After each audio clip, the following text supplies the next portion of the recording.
There are two scenarios. Scenario one, Ukraine loses. Finally, they just can't sustain defense anymore. Or there's a compromise peace that stops the war and gives Ukraine some breathing space. There is no third possibility. Press pause. The third possibility, we arm them with Tomahawk missiles and the requisite infrastructure and technology to start taking out more of Russia's oil infrastructure, which results in a compromise peace, which isn't as onerous or as one-sided as the current envisioned compromise peace. That greatly understates how strong the Russian war economy remains. Because, just let me finish, Scott.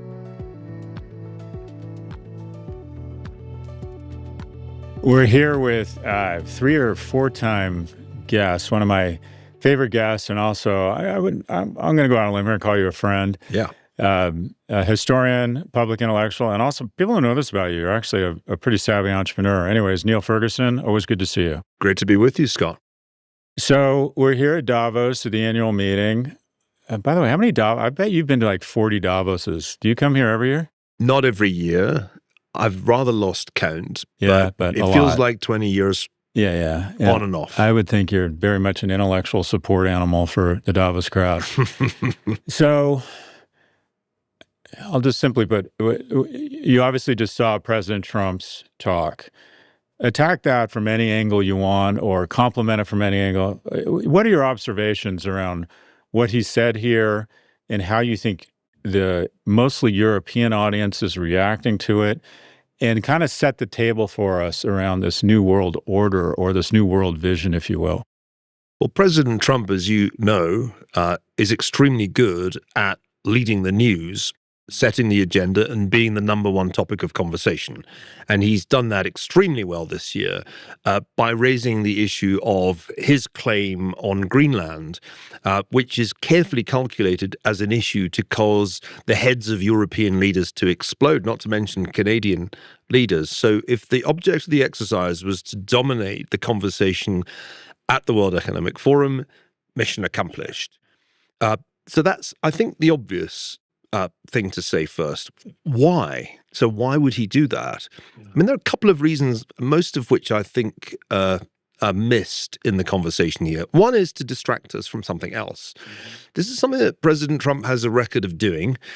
We weren't talking about Iran immediately before the bombing of Fordo last June. And I think most people here have completely forgotten that the Iranian regime has just killed between 10 and 15,000 of its own people, that President Trump threatened to take action if they did that, and that the USS Lincoln aircraft carrier group is not far away from the Persian Gulf. So one distinctly obvious point, in my view, is that this is maskirovka, as the Russians say, is a huge distraction operation, which has ensured that the Europeans don't spend the week saying, please de-escalate in the Middle East, which is what they would be saying if we were still talking about Iran. So that's point number 2. And the third point I would make is that, as usual, President Trump delivers the key message very, very carefully wrapped in so much riffing and joshing and trolling that you almost miss it. But the message was, oh, I'm not going to take military action over Greenland. Don't be silly. And that was the message. The markets picked it up because the markets were a little bit unhappy yesterday about this escalation in US-Europe tensions. And I think we now see, as usual, President Trump loves the brink. He likes to go up to the brink, and he saw how the markets reacted, which was pretty negatively. And as usual, back we go away from the brink. So I think a lot of people would agree with your distraction thesis, but would say it's a distraction from the Epstein files, not from an impending attack on Iran. Do you believe that, in fact, it's a bit of a head fake and that and there's some evidence to support this, that U.S. military forces are coordinating and choreographing around a potential military strike? You understand geopolitics as well as anyone. Where would you put the odds that there is something resembling some sort of a military strike impending on Iran? Certainly north of 40%. Yeah. I mean, I think that the president made a very clear threat to the Iranian regime. Yeah. I think the Iranian regime has, by the standards of totalitarian regimes, been astonishingly brutal towards Agreed. its own people. It's hard to think of a single day of repression in any context in which more than 10,000 people have been murdered. But I also think that President Trump has a strategic concept to an extent that people underestimate here. We've already seen that in Venezuela. Venezuela was part of the Axis sphere of influence. By the Axis, I mean China, Russia, Iran, North Korea, the bad guys, the authoritarians who've been working together very overtly, not only in Ukraine, but elsewhere. And by decapitating the Venezuelan regime, which is only a couple of weeks ago, President Trump sent a very clear signal that he is capable of deploying lethal force Extraordinary. in a way that nobody else is. 100%. The Chinese couldn't do this. The Russians certainly couldn't do this. Well, Putin tried for 35 minutes, and Trump did it in 35 months, and Trump did it in 35 minutes. So Putin is approaching year 5 of a war against Ukraine that he thought would be over in a matter of days. Yeah. The Chinese love to do demonstrations of their sea and air power in and around Taiwan, but could they actually fight a war? Well, none of their commanding officers has ever seen combat, whereas the United States has a great deal of combat experience. So I think part of what's going on here is a global reassertion of American power that is ultimately directed at Russia and China. The unfinished business is still the negotiation of an end to the war in Ukraine. That, as President Trump said today, has proved much harder than he expected. He acknowledges that. But I don't think we should lose sight of that. And I'd far rather be talking about Ukraine than Greenland. And I did manage to at least spend some of the time at the Ukraine House today talking about what's happening there, which we should come back to. But then ultimately the big problem is China. And China is the real adversary in today's geopolitical moment. You used the phrase New World Order. It's not a phrase I've ever much liked since I think George H.W. Bush gave it currency. What we're seeing is actually a familiar old world order of Cold War. We are in Cold War II. China has taken the place that the Soviet Union used to occupy, and that's the dominant strategic reality. And I don't think everybody here at Davos fully understands that even yet. Mm-hmm. And so there's a tendency here to misread Trump. They've been doing that for a decade. But I think also to misread the world and to think it's all about them. Mm-hmm. But it really isn't all about them. It's not about Europe, except insofar as Europe can't seem to help Ukraine effectively without the United States. And it's certainly not all about Denmark and Greenland. I think that is a very conscious distraction that President Trump has chosen. And there's an air, I think, of almost lightheartedness when you talk to members of the US delegation here. They know that they're driving the Europeans nuts, and they're quite enjoying it because they're the first American administration in my lifetime that has said out loud what many others have felt and said privately about the Europeans, that they're impossible, they're entitled, they're always striking moral attitudes, this international law, that international law, they don't pay their share of the costs of European security. And I think what's fascinating is to hear an American administration saying out loud what their predecessors used to say privately back in Washington about dealing with the Europeans. So there's some overlap here and then some things we would disagree on. So I think it's hard to argue that I would argue the greatest performing organization in history is the U.S. military, and that what happened in Venezuela is a flex. I can't imagine it hasn't sent chills down the spine of every world leader. When Madeleine Albright, Secretary Albright said, our reach as far and our memory as long has never been more apparent, right? The issue is in kind of a double-barreled question here.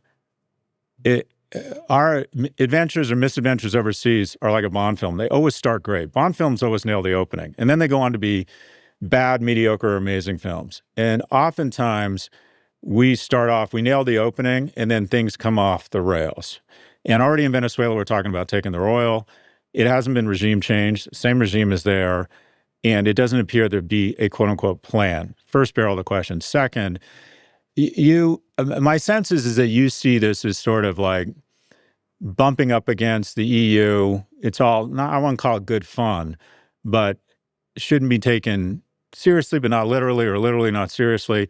Whereas I see that our power has come from not being 25% of the world's GDP, but effectively being the leaders of an alliance that was 60 or 70%, and then we're rupturing that alliance, and ultimately we're going to be much weaker. and unable to promote Western values around the world. Whereas my sense is you don't see the same level of rupture that I see. So let's start with Venezuela. I'm more worried about the rest of the Bond film. Tell me what you think the prospects are of a Venezuela post this unbelievable military operation. And two, I would argue that this rupture or this fraying of alliances is long-term very unhealthy for America and the West. Neil. Well, I think this was never intended in Venezuela to be regime change in the sense that there was regime change in Iraq in 2003. And President Trump very deliberately said the other day, we aren't going to make the mistake they made then of entirely dismantling the regime and then seeing the country descend into chaos, a chaos that the US owned. This is regime alteration. So it's an alteration. Obviously, it's meet the new boss, more or less the same as the old boss, because it's in effect Maduro's deputy. But the alteration is she doesn't report to Xi Jinping and Vladimir Putin and the Cubans anymore. She reports to President Trump, and she better report the right things, or she too could have a one-way ticket to a New York courthouse. So I think that's an important change, but it's not to be confused with regime change, where the Americans say, and now you're going to hold elections, and people we really like are going to win them, and then we have a stock market we'd like to liberalize, etc. I mean, those days are long gone, and I think the Trump administration rather prides itself on not having an idealistic vision, but being entirely realistic. Stephen Miller was boasting about this the other day. We're the ultimate realists. And insofar as it takes Venezuela out of the Chinese camp and makes it essentially part of the Western sphere of American influence, that is an important alteration. What happens next? Well, I think the issue of the oil is mainly about denying it to China, because part of the way that the world has worked lately is that the sanctions get imposed on bad actors and the Chinese essentially evade the sanctions and then get the oil at a discount. They're doing this with the Russians. They've done it with the Iranians for years. And I think part of the game here is to end that. So it's not a meaningless change that's happened. It's disappointing if, like my friend Ricardo Hausman, like all my Venezuelan friends, pretty much, you really wanted to see the Chavistas gone and the opposition, the democratic opposition, in power. We may get there, but I think it was never going to happen in a hurry after the bad experiences of Iraq. Could Iraq be the wrong analogy? Yeah, not perfect. So what else could be said? When Trump's national security strategy was published in November, was it? Or was it early December? Everybody was very preoccupied with what it said about Europe. I said, that's not the interesting thing. The interesting thing is the Trump corollary. Because the Trump corollary was this allusion to the Roosevelt corollary of 1904, Theodore Roosevelt, I should say, which said, not only is the Monroe Doctrine true, that Europeans can't interfere in the Western Hemisphere and Latin America and the Caribbean, but also we, the United States, reserve the right to change governments we don't like in this part of the world. So we're back to that world. And to go to your movie analogy, the movies back then never turned out that well. The United States intervened in, let's see, Haiti, Nicaragua, Cuba, Mexico, I'm sure I'm missing Dominican Republic, and it, often ended up with, well, he may be a son of a bitch, but he's our son of a bitch, or it ended up with, the revolution, think Cuba, and then you're really looking at a mess. Can that be the story here? I think that's the downside risk for the Trump administration, that if they repeat the history of American interventions post-1904, then you either end up having a nasty regime that you kind of own, or you end up with another revolution against it. I think it'll be hard to avoid that because Venezuela has been very deeply and seriously damaged by the Chavistas. It will take a while to repair, if indeed it can be repaired. Part two. Look, the standard view in this part of the world is alliances have been absolutely crucial. The reason the United States won the Cold War was its alliances. And many American secretaries of state have said this. It's almost a standard form for administrations up until this one. And what distinguished President Trump in both his first and second term is his disdain for allies and his view that they're essentially on the take, that they take advantage of the United States. And he set out to change that. Now, before you say this is terrible and crazy and, we all should prepare for the end of civilization, bear in mind that for 50 years, American presidents have said to the Europeans, hey, you know what? You guys really don't pay enough, considering that you're as rich as we are pretty much. Why is it that we bear 60 or more % of the cost of NATO?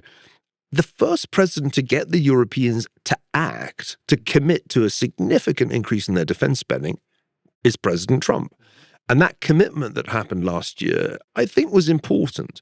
But it hasn't really translated into much meaningful rearmament so far, even in Germany, which has certainly voted the means. They've passed very significant fiscal measures, but rearmament is going at a snail's pace and certainly not fast enough to meaningfully alter the situation in Ukraine. So I think part of what we're seeing here is more pressure on the Europeans to make them think, gee, the Americans might really check out of NATO. They might really do that. We really need to get serious. Now, I don't think that President Trump will one day announce, I'm done with NATO, or for that matter, go to war with Denmark. This is all classic Trump bluff. The goal is to force the Europeans to take seriously their own rhetoric. Scott, for the last 10 years, I've heard European leaders here and elsewhere talk about strategic autonomy and how important it is that Europe should become a real superpower. But it was all talk. Macron was especially good at giving these speeches, but did the French defense spending meaningfully rise? No. So I think part of what we're seeing here is a deliberate and conscious effort to provoke the Europeans into getting real about defense spending and rearmament and really taking ownership of the crisis in Eastern Europe that began when Russia invaded or fully invaded Ukraine.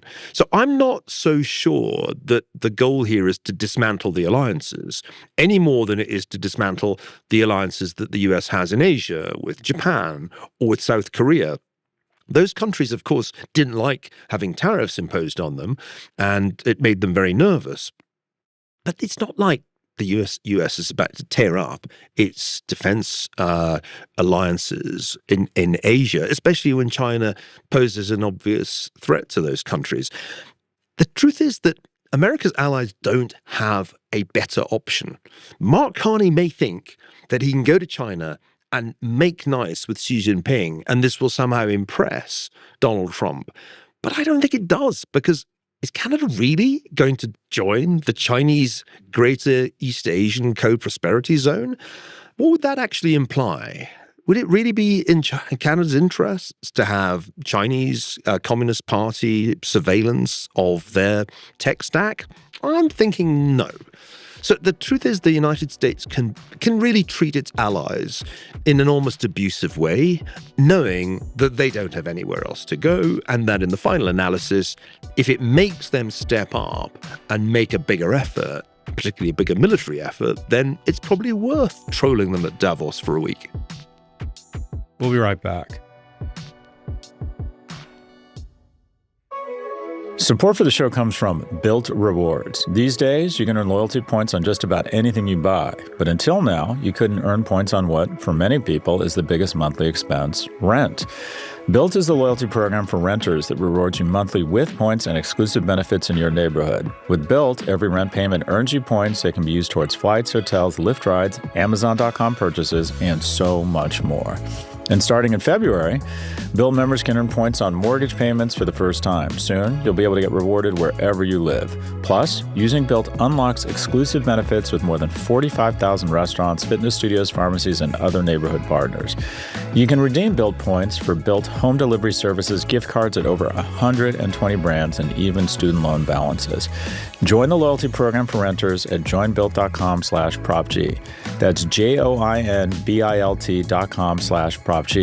Make sure to use our URL so they know we sent you.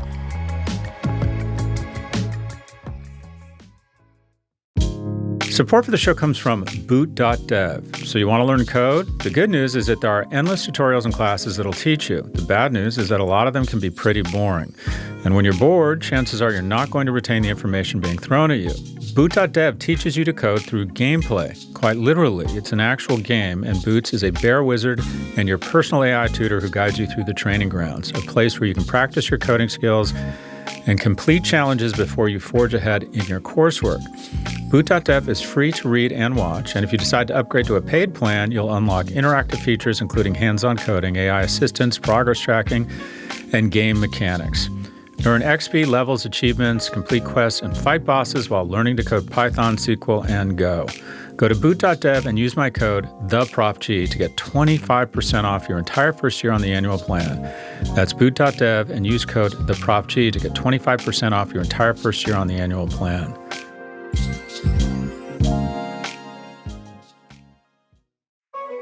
Support for the show comes from Gruns. The new year always comes with resolutions, and that can be a lot of pressure to improve yourself. That's all well and good, but what's the point of doing all that if you can't stick with it long term? Gruns proves you can do the least and still feel the most thanks to a delicious daily habit that does the heavy lifting. If you haven't heard me talk about Gruns before, they're a convenient, comprehensive formula packed into a snack pack of gummies a day. This isn't a multivitamin, a greens gummy, or a prebiotic. It's all of those things, and then some at a fraction of the price. And bonus, it tastes great. Gruns ingredients are backed by over 35,000 research publications, and it comes in packs because you can't fit the amount of nutrients Gruns does into a single gummy, like 6 grams of prebiotic fiber. That's like eating 2 cups of broccoli, but in one tasty little snack pack. Kick your new year off right and save up to 52% off with code PROFG at gruns.co. That's code PROFG at gruns.co.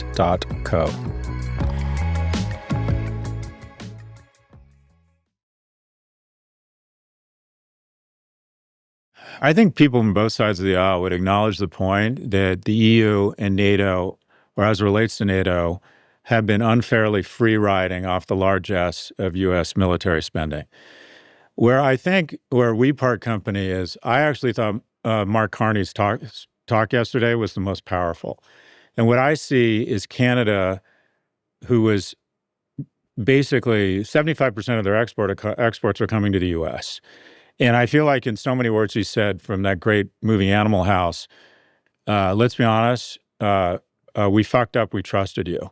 And I'm not as optimistic, Neil, that these other great economies don't have options outside of the U.S. And what I actively see is a lot of big economies purposefully and deliberately and maybe permanently, or at least for a while, reconfiguring their supply chain and their economic activity around and away from the U.S. And while China, who I think I agree with you is could accurately be described as our adversary, while their imports, the percentage of their exports just got dropped from 17 to 10% in the U.S., their exports into other countries has increased. China just registered its largest export trading surplus. It strikes me that the fraying or rupture of these alliances is benefiting China and hurting us. I haven't seen the uplift or the benefit of us kind of flexing our muscles other than what you talked about in terms of Venezuela, military might, and getting the EU off the couch as in terms of military support. What I see or what I fear, and I'm not sure I sense the same fear from you, is that we're going to be less prosperous as nations spend a ton of time and energy trying to figure out a way to have the same type of incredible economic alliances that we've enjoyed for a long time. And I would say taken for granted. Your thoughts? Well, the difference is that the United States is, in a sense, a kind of empire of consumption, and the United States has run for many decades a current account deficit. The United States is a fantastic market to sell to for foreign companies. Even after the imposition of tariffs, it's still a fantastic market to sell to. The problem about China is it's not really a fantastic market to sell to, because what the Chinese are all about is selling you stuff. That's why they have a colossal their exports have trade been, their imports have been flat. Their exports are up 40% since COVID. And we're not too far from the most important European economy, Germany, as we sit here in Davos. And the Germans are having their lunch eaten. Their manufacturing sector is being hit extraordinarily hard by Chinese competition. And Chinese competition is now in multiple domains. You know this, Scott. The Chinese have not only made electric vehicles the market that they dominate, not only batteries, not only solar cells, but they're now doing stuff in chemicals, in pharma, that we never thought was possible. And so a huge swathe of the German economy is suddenly feeling a competitive blast from from China that poses a really profound threat to the German economy's future prosperity. So it's not a good swap because Xi Jinping really isn't offering you great market access in China, except if you want to come and have your technology stolen. Because market access in China is, remember, you come, you set it up, we clone take it, your IP. and then we say bye. That's why I don't think there's a really great choice on the table here, no matter how disgruntled Europeans, Canadians, and Asians may feel with President Trump. Remember, President Trump is president for 3 more years. Probability is that his power wanes, as that tends to happen in a second term, particularly if the Republicans lose the midterms. And, time passes and the gravitational forces of American politics do what they do. It's still the United States, and the next president will doubtless be quite a different person from this president. So would it really make sense to reorientate your entire strategy towards a one-party state run by an avowed Marxist-Leninist Maoist, a regime that doesn't have the rule of law, that routinely incarcerates and disappears people that fall foul of it, a regime that has labor camps, indeed concentration camps in Xinjiang, etc. I mean, we can all say that the United States has its faults, but you take it from me. You would not want to live in a world in which China was the dominant power and in which you had to have a subservient relationship to Beijing. That would be a much inferior world, even to the world of Donald Trump's extraordinary and egotistical style of American leadership. When I look at this, I don't know what you would call it, new framework, I don't want to use the term New World Order, it feels to me less Monroe Doctrine and more, well, maybe it is part of the Monroe Doctrine, but spheres of influence. And I worry that we're withdrawing from, I think the most valuable companies in the world, Apple and Alphabet, are basically operating systems upon which everything else is built, and they get a tax for everything, and they set the tone. I feel as if American economics, policy, rule of law, mostly democracy, has kind of been the operating system for the majority of the West. And now people are deciding maybe they'll try and find their own operating system or shifting off of it. And we're moving to these spheres of influence where we have these regional superpowers, China and Asia, the US and the Americas. I don't know. They fight it out in Europe. You're not worried, or you don't see it as kind of a withdrawal. You see it as flexing, which will ultimately potentially increase US dominance and kind of get the Europeans in line and to stop, quite frankly, bitching and moaning and live up to their rhetoric. The music has to match the words. I see it as a withdrawal to a smaller America around spheres of influence that will embolden Russia and China in their spheres. You don't see that. Well, it's conceivable. I guess this is sort of Gideon Rachman's view that in the end, Trump's just another strongman who wants to carve up the world with Vladimir Putin and Xi Jinping. But I'm not sure that that's really what we're seeing here. I mean, last I heard, Indo-Pacific Command is still by far the most important of the military commands of the United States. And its role in life is to deter China from seeking to establish itself as in control of Taiwan or extending its power in the South China Sea. It's a real and formidable force. And I don't think if you spoke to Admiral Sam Paparo, the commander of Indo-Pacific Command, he would say, yeah, we're just winding this up because we're all going to the Western Hemisphere. I think we have to distinguish here between rhetoric and reality. The rhetoric of the Trump administration, particularly Trump 2.0, is quite consciously borrowed from McKinley and Roosevelt. It's a sort of circa 1900 vibe. I don't know who gives Trump this stuff, because for sure he's not sitting there reading biographies of Theodore Roosevelt. Somebody thinks it's a good idea. Maybe it's JD. I don't know. Somebody thinks it's a good idea to make these allusions to an America before the New Deal, an America which was an America still on the rise as a power, not even really regarded as a great power by the rest of the world.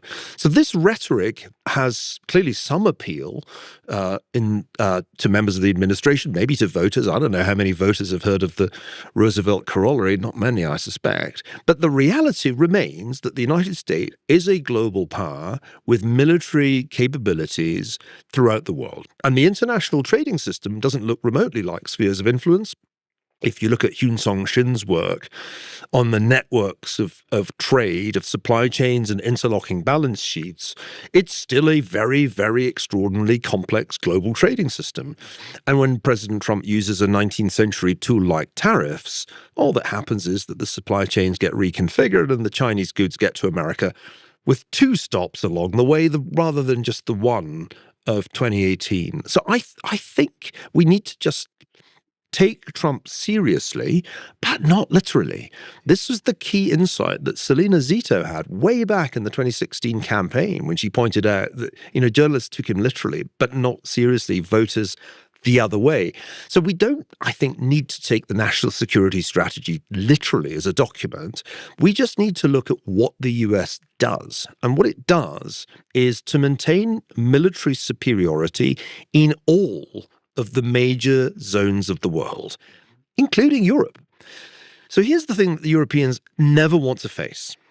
That throughout the period since 1945, certainly from 47, 48, 49, they have relied on the US for their nuclear security. Nuclear deterrence is not really provided by the French force de frappe, certainly not by British Trident. It's an American public good that is made available to Europeans. It's not included in the NATO budget. It's America's strategic force that says the Russians can't have Central or Western Europe. And if they try to have it, they risk obliteration. That's been the position really since the late 40s, and that has been the position despite the end of the Cold War. Now, nobody likes talking about this in Europe because strategic autonomy, if it were to be meaningful, would mean that the Europeans would need a proper nuclear arsenal, which they can't remotely afford, and I don't think they would have the political will to build. So what is the alternative, really? There isn't one. The United States is the thing that deters Russia, and as China is now in the midst of building a huge nuclear arsenal that will at some point be as big as the Russians, you really need the United States. Otherwise, you're completely at the mercy of the great Eurasian autocracies, which I don't think even the most Trump-phobic European liberal could regard as a good outcome. Another thing that's important when we get to reality is that geopolitics doesn't change that much because the world's geography is pretty constant over time. And whether you're looking at now, or if you want to look at the 1940s, or if you want to go back to the early 1900s, there are really two great geopolitical formations. This goes back to the early theorists of geopolitics, Mackinder and Spikeman. There's the great Eurasian land mass, which has historically been dominated by large authoritarian empires. And then there are the rimlands, which are kind of Western Europe, the British Isles, the Americas, and then Japan and the Asian equivalents. That's geopolitics. Nightmare scenario, the great Eurasian authoritarian regimes dominate the whole Eurasian landmass, and you're just left in the United States with the Western Hemisphere. That would not be a good outcome. It wouldn't have been a good outcome if Hitler had won World War II, which is why, of course, the United States ended up fighting Germany. So I think you can't change that. You can act in a way that makes the probability of China plus Russia plus Iran plus North Korea winning, or you can work to stop them winning. And I think the Trump administration is doing a better job of stopping them winning than its predecessor did. The Biden administration was really quite unsuccessful in checking the formation of this axis. Indeed, I would say that the axis didn't really exist in 2020, but it was fully in existence by the end of Joe Biden's term. So whatever we hear when President Trump is riffing as he was earlier today, or whatever we read in his Truth Social account, which shouldn't really be called that, it should be called Truthy Social, because it's kind of truthy in the way Stephen Colbert used to talk about truthiness. It's Truthy Social. About half of what he says, he kind of means, and about half, he's just shooting the shit. We shouldn't get too fixated on what Trump says. We should be much, much more focused on what the United States does. And what it does seems to me a pretty strong advertisement for American allies staying with America and not contemplating the possibility of joining Those lovable guys, Xi Jinping, Vladimir Putin, Supreme Leader Khamenei, Kim Jong-un. I mean, is that the club we want to be associated with? Not me. We'll be right back. Support for this show comes from LinkedIn. If you've ever hired for your small business, you know how important it is to find the right person. That's why LinkedIn Jobs is stepping things up with their new AI assistant, so you can feel confident you're finding top talent that you can't find anywhere else. And those great candidates you're looking for are already on LinkedIn. In fact, according to their data, employees hired through LinkedIn are 30% more likely to stick around for at least a year compared to those hired through the leading competitor. That's a big deal when every hire counts. With LinkedIn Jobs AI Assistant, you can skip confusing steps in recruiting jargon. It filters through applicants based on criteria you've set for your role and surfaces only the best matches so you're not stuck sorting through a mountain of resumes. LinkedIn Jobs AI Assistant can even suggest 25 great fit candidates daily so you can invite them to apply and keep things moving. Hire right the first time. Post your job for free at linkedin.com/prof, then promote it to use LinkedIn Jobs' new AI assistant, making it easier and faster to find top candidates. That's linkedin.com/prof to post your job for free. Terms and conditions apply.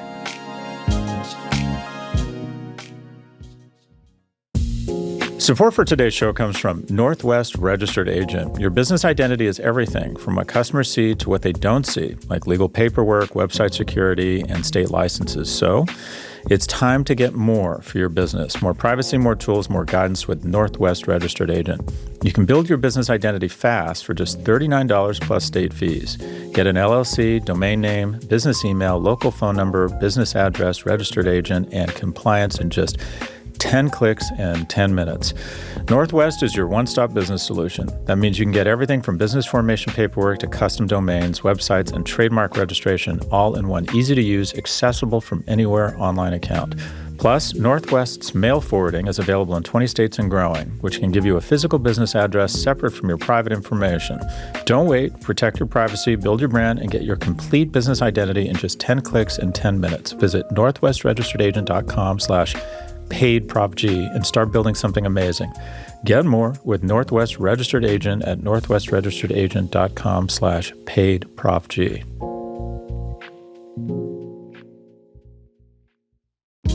Support for the show comes from Pipedrive. When it comes to sales, efficiency is the name of the game. Every minute you spend manually entering data and chasing down documents is a lost opportunity to close the deal. That's where Pipedrive comes in. Pipedrive lets you supercharge every sale by automating the process for your entire team, from scheduling sales calls to email marketing. That means the busy work can get handled in the background while you can prioritize the high-level work. With Pipedrive AI, you can generate compelling cold outreach, quickly summarize long threads, and respond with confidence. Their visual sales pipeline lets you see where every deal is, what stage it's in, and what needs to happen next, all in one dashboard. Pipedrive can even tell you exactly where to improve your sales funnel. It's like having a dedicated sales coach built into your CRM. In short, Pipedrive can help you get more leads and grow your business. It's a powerful, simple CRM built by salespeople for salespeople. Join over the 100,000 companies already using Pipedrive. No credit card or payment needed. Just head to pipedrive.com/profg to get started. That's pipedrive.com/profg and get started with a 30-day free trial.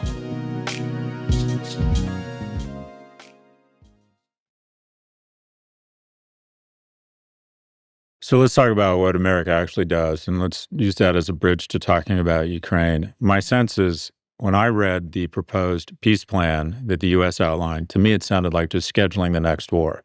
It sounded to me, or what the president actually has done, is given comfort to our enemy, Russia, while withdrawing. I would argue that NATO right now is the Ukrainian army. If NATO's mission is to repel an invasion of Europe by Russia, it is effectively the Ukrainian people are, and the Ukrainian army is in fact NATO. And it feels as if America has withdrawn a lot of at least vibe support from Ukraine, and that I would argue the EU has stepped up. You don't agree with that? Well, let's be clear. The European Union cannot, without American support, provide the assistance that Ukraine needs to survive. Yep. The war is dragging on towards its fifth year. This is going to be harder and harder for Ukraine to sustain. There's a manpower problem at the front. There's an air defense problem in the cities. Although the Ukrainians have been heroic and also tremendously innovative Yeah. in the drone warfare and technology, the Russians have more or less managed to keep pace with that, so that the Ukrainians have an edge on quality, but the Russians have an edge on quantity. The Europeans, when American aid was first cut off back at the end of Biden's presidency, could not fill the gap. That was immediately obvious, because the minute the American aid stopped, you'll remember that the House cut it off, then Ukraine started to lose. The United States isn't supplying much aid since President Trump was sworn in, but it's still playing an important part in technology, surface-to-air missiles. Correct. Yeah. So it's important to recognize that if that went, then the Europeans would not be able to make up the difference. Europeans have handed a lot of weapons as well as money to Ukraine. They have not built an awful lot of weapons anew. The Danes are in especially weak positions because they've given pretty much all of their military hardware to Ukraine. They don't have actually much defense capability at all at this point. So until the Europeans do serious rearmament, and I especially mean until the Germans do serious rearmament, Ukraine needs the United States to remain engaged, or it risks losing the war. I was down at the Ukrainian house earlier today, and there's a fantastic video. You must go and see it. An AI-generated video imagining Russian drone strikes on Paris, on Brussels, and brilliantly on Davos. And the Ukrainian point, which I wholly agree with, is that Europeans just find it really hard to believe what you said earlier, that Ukraine is in fact fighting for Europe. They just can't imagine that the Russians would ever do to their cities what the Russians are doing to all the major Ukrainian cities every night, to the point that Kyiv at this point has almost no heating and electricity in really large parts of town. I mean, there are people I know whose apartments have no heat in midwinter, and it's bitterly cold there. So I think we don't, and the Europeans as well, don't fully understand how fragile the situation is, how overstretched Ukraine is, how hard it is to sustain this war, and how desperately we need the war to stop. Peace, in the sense of the Russians all leave and Ukraine gets the Donbass back, maybe even the Crimea, this is a total fantasy. That is not how wars like this end. There are two scenarios. Scenario one, Ukraine loses. Finally, they just can't sustain defense anymore. Morale crumbles. This is how these wars typically end. The line is very long. The Ukrainians don't have as many men. There's a scenario in which they lose. And the Russians, after all the slaughter of the past 4 years, are able to advance further into Ukraine. That can't be ruled out as a scenario. It's actually the most likely scenario in a historical framework. Or there's a compromise peace that stops the war and gives Ukraine some breathing space. That is the better outcome, obviously. There is no third possibility. There's no possibility where Ukraine wins. Press pause. The third possibility, we arm them with Tomahawk missiles and the requisite infrastructure and technology to start taking out more of Russia's oil infrastructure, which results in a compromise peace, which isn't as onerous or as one-sided as the current envisioned compromise peace. I think that greatly understates how strong the Russian war economy remains. So you don't think... Just let me finish, Scott. I'm sorry, because go ahead, Neil. The Ukrainians already did take out most of the Russian oil refining capacity last year, and the Russians just kept shipping crude. I thought it was 13%. No, it got up to 40% and higher. Yeah. The Ukrainians actually don't need the Tomahawks that much because their own deep strikes with drones are highly successful and have been incredibly effective, except that Russia's big and it has enormous capacity, particularly when it comes to exporting hydrocarbons. You blow up the refineries, they just then ship the crude. Yep. And the sanctions regime has failed doubly. It hasn't succeeded in stopping the Russians shipping crude in the so-called Ghost Fleet, and it also hasn't stopped the Europeans and others trading with Russia through third countries. I mean, European countries export a suspiciously large amount of stuff to Kazakhstan and Tatarstan and Kyrgyzstan. It all goes on to Russia.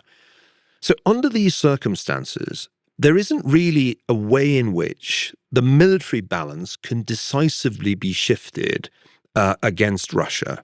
The Russians have been held, and it's been an incredibly impressive success. They've been held They've barely advanced, despite casualties on a monthly level that the US suffered in a year in Vietnam at the height of the war. They haven't gained much ground. In fact, somebody told me the other day he'd calculated that a snail would have got further in the direction of Pokrovsk than the Russians did last year. So that's pretty good. But I'm not sure there's much more that can be done with Ukraine's capability. I think greater economic pressure on Russia is still needed to get Putin to the negotiating table. But you also need a deal that he can take, that he can accept. We're talking here, Scott, about a compromise peace. That's the nature of the beast.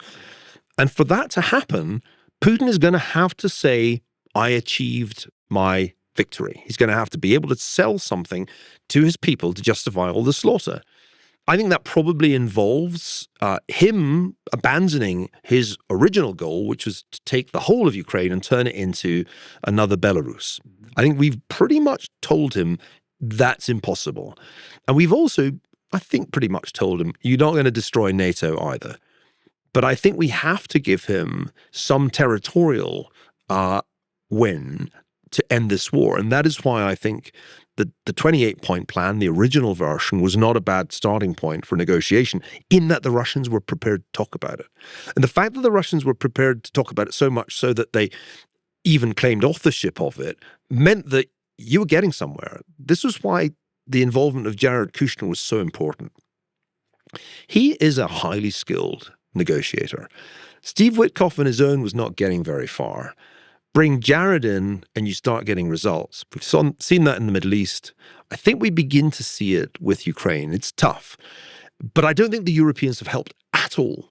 In fact, what happened was that after that 28-point plan did the rounds, the Europeans said, no, this is far too good for Russia. We insist on changes. And they insisted on changes that, for example, left the Ukrainian army even bigger. And of course, the Russians said no. I mean, I can understand some of the American frustration here. Wasn't the original 28-point plan, doesn't it feel like it was written by Lavrov? It felt like a Russian peace plan. It wasn't written by Lavrov. It may have been written by another Russian or co-authored. It certainly wasn't written by American diplomats. But I think it's fair to say that it was agreed between Russians, Ukrainians, Witkoff, Kushner. I think that's what happened. The Ukrainians were actually ready because they desperately need a break. They need a ceasefire. And then the Europeans were the ones who said, no, we need to make it much, much tougher. And that killed the negotiation. That's an important point that is not, I think, widely understood. And I think I can speak with some authority on this. So we have to recognize that this peace won't be pretty. It will involve almost certainly territorial cessions. The language of that's important. In the original plan, it wasn't that the Russians acquired de jure ownership of Donbass. It was de facto. The language here matters a lot because if you can put it that way, then you haven't permanently ceded the land to Russia. It's a temporary state of affairs and it recognizes roughly where the line of contact is. So I think this is the only way the war can end well. It can end really badly if we hold out for the perfect peace that will satisfy the men in Brussels and in Berlin. If we hold out for a really good peace, we could end up with a Ukrainian defeat. And that is a nightmare scenario for Europe, which is why I can't really understand the lack of realism here. That this is a time when you have to get some breathing space. I just want to press pause because we have 6 more minutes, and you've said a lot there. Just under the auspices of realism, you don't worry that if Putin is allowed to, quote unquote, claim a victory here and not end this with something resembling a black eye, that all we're doing is scheduling with this peace the next war, that eventually it's the rest of Ukraine, Poland, of course, if we Finland, did nothing, Lithuania. if we did nothing after such a ceasefire or peace, then we'd only deserve another war. But if you get the breathing space, you can start the reconstruction of Ukraine. The Ukrainians are a military Who's power. going to invest in a Ukraine where we feel like Russia is just going to rearm and then invade I'll again? invest in Ukraine. They have the best defense technology companies Sure. in the world. We'll take their drones, but will anyone invest in the civilian infrastructure thinking that Russia's just going to rearm and take the rest in another war in 5 or 7 years? Ever been to South Korea? So South Korea is interesting because it's a complete heap of rubble in 1953, and it has a neighbor who is clearly as dangerous as neighbors get, and yet here we are. Seoul is one of the most prosperous cities. The West and the U.S. might be willing to participate in that type of 55th parallel or whatever it's called that would guarantee some sort of security such that people would be willing to invest and Ukraine would have some sense of autonomy and self-governance. Yes. And I've said from the outset, I've said it to President Zelensky, your best outcome is to be South Korea. Your worst outcome is to be South Vietnam. That is the nature of the relationship you have. The United States has supported you, but you need to lock in what you've got and then build it, rebuild it. Yep. And then you'll be able to show, because on the other side of the line, there'll be continued Putinism, kleptocracy, criminality, poverty. And on the Western side, there'll be the European South Korea, which I think is not an unrealistic vision, given the talent there is in Ukraine, given what they've shown themselves capable of, incredible courage, incredible innovative energy. I'm a passionate supporter of Ukraine's bid for freedom, passionate supporter. I do not want to see it fail, because Europeans set too high a bar in these negotiations. I believe if you can get a breathing space, two things will happen. First, Ukraine can begin to rebuild. It now has a formidable army, the biggest in Europe, and it has shown itself to have formidable military technology. Now take that and scale it in Germany. If the Germans today, Friedrich Merz, are you listening, did Operation Warp Speed for rearmament instead of what they are doing, which is going through the usual incredibly slow bureaucracy of procurement. If they just did, okay, Gigafactory in Brandenburg, we take Ukrainian drone designs, and we don't just do 3 million a year, we do 20 million a year.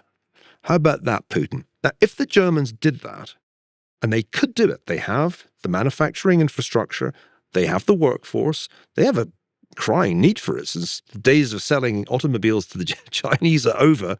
They did that.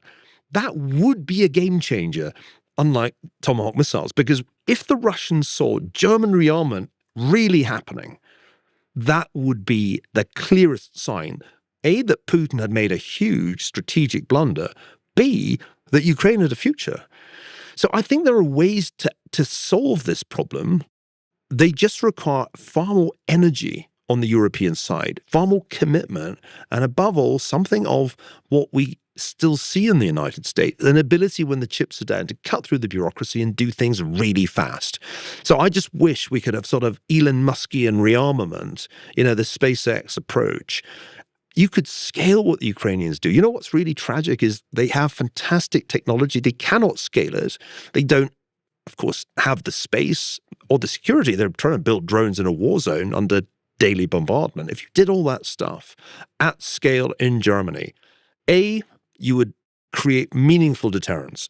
B, this is the beauty of the thing, you'd actually see German economic recovery. And that's like a win-win if ever there was one. So I'm getting a bit of a red light here. So I just really crisply, you said something that really resonated, and my sense is there's this historic opportunity to defenestrate, replace, whatever the term, defeat the Islamic Republic. Yes. And I'm really hoping, I've never seen a greater case for greater ROI than limited, whatever you want to call it, strikes on civilian suppression centers and kind of tip over the regime, if you will. Regime alteration. Well, That's what we have to hope is coming. It will transform the security of the Middle East. It will transform life for Iranians.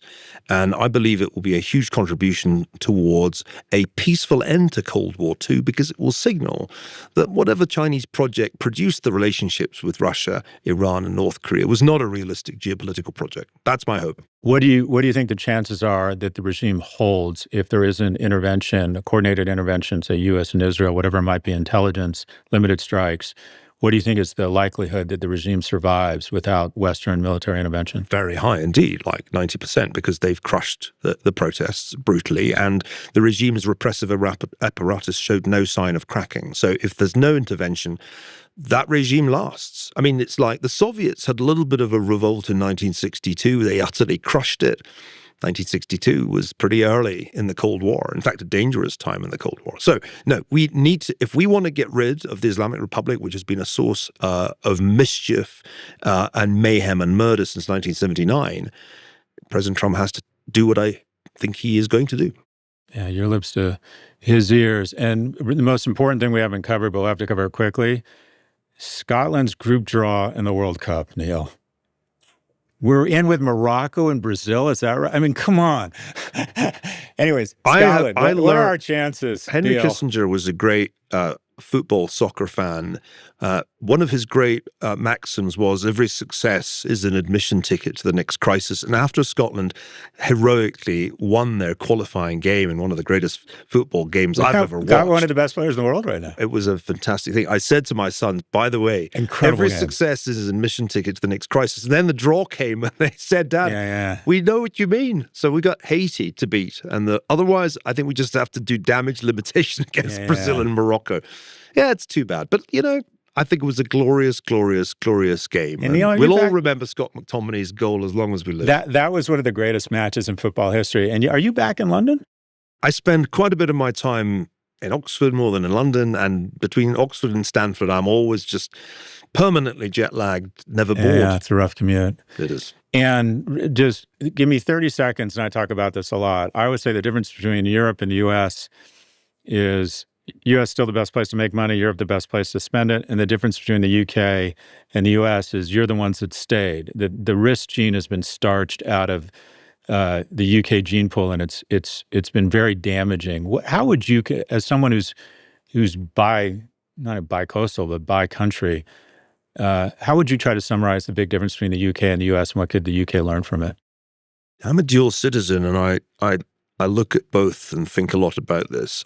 I think if you take AI or quantum, take the cutting edge of technology, the UK is clearly a source of real talent. What's the problem? It's not the lack of talent or entrepreneurship. It's the capital markets are utterly unfriendly to scaling a really dynamic company, which is why Demis Hassabis and Mustafa Suleyman and others have all ended up in the United States, because you have a brilliant company. I mean, DeepMind's the most important AI company in the end. It's a much more important, historically innovative company, but it's a British company that ended up being acquired by Google because there was no other way to scale it. So I don't think these are cultural problems. They're institutional problems. And you can see these as in a sense, Britain reverting to its 1970s bad habits, which Margaret Thatcher temporarily cured Britain of. If you could bring Margaret Thatcher back to life and redo Thatcherism, then I think there would be a chance at least of revitalizing Britain's capital markets, which, are potentially extraordinarily broad and deep. I mean, very liquid, but institutionally the incentives are terrible. The way like pension funds deploy capital in Britain would make you weep.